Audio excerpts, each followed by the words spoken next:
Hello दोस्तों, तो क्या हाल चाल है आप सभी के। तो आज की कहानी है गुलाम की सीख। दास प्रथा के दिनों में एक मालिक के पास अनेकों गुलाम हुआ करते थे। उन्हीं में से एक था लुकमान। लुकमान था तो सिर्फ एक गुलाम, लेकिन वह बड़ा ही चतुर और बुद्धिमान था। उसकी ख्याति दूर दराज के इलाकों में फैलने लगी थी। एक दिन इस बात की खबर उसके मालिक को लगी। मालिक ने लुकमान को बुलाया और कहा, सुनते हैं कि तुम बहुत बुद्धिमान हो। मैं तुम्हारी बुद्धिमान की परीक्षा लेना चाहता हूँ। अगर तुम इम्तिहान में पास हो गए तो तुम्हें गुलामी से छुट्टी दे दी जाएगी। अच्छा, जाओ एक मरे हुए बकरे को काटो और उसका जो हिस्सा बढ़िया हो उसे ले आओ। लुकमान ने आदेश का पालन किया और मरे हुए बकरे की जीभ लाकर मालिक के सामने रख दी।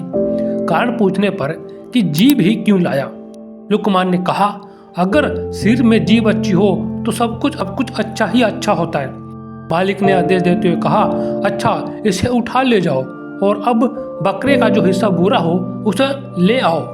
लुकमान बाहर गया, लेकिन थोड़ी ही देर में उसने उसी जीव को लाकर मालिक के सामने फिर रख दिया। फिर से कारण पूछने पर लुकमान ने कहा, अगर शरीर में जीभ अच्छी नहीं तो सब बुरा ही बुरा है। उसने आगे कहते हुए कहा, मालिक, वाणी तो सभी के पास जन्मजात होती है, परंतु बोलना किसी किसी को ही आता है। क्या बोले, कैसे शब्द बोले, कब बोले, इस एक कला को बहुत ही कम लोग जानते हैं। एक बात से प्रेम झरता है और दूसरी बात से झगड़ा होता है। कड़वी बातों ने संसार में ना जाने कितने झगड़े पैदा किए हैं। इस जीव ने ही दुनिया में बड़े बड़े कहर ढाए हैं। जीव 3 इंच का वो हथियार है जिससे कोई 6 फीट के आदमी को भी मार सकता है, तो कोई मरते हुए इंसान में भी प्राण फूंक सकता है। संसार के सभी प्राणियों में वाणी का वरदान मात्र मानव को ही मिला है। उसके सदुपयोग से स्वर्ग पृथ्वी पर उतर सकता है और दुरुपयोग से स्वर्ग भी नरक में परिणत हो सकता है। भारत के विनाशकारी महाभारत युद्ध वाणी के गलत प्रयोग का ही परिणाम था।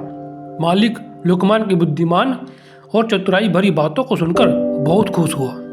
आज उनके गुलाम ने उन्हें एक बहुत बड़ी सीख दी और उन्होंने उसे आजाद कर दिया। मित्रों, वाणी एक वरदान है जो हमें लोकप्रिय बनाती है।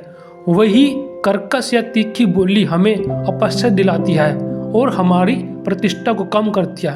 आपकी वाणी कैसी है?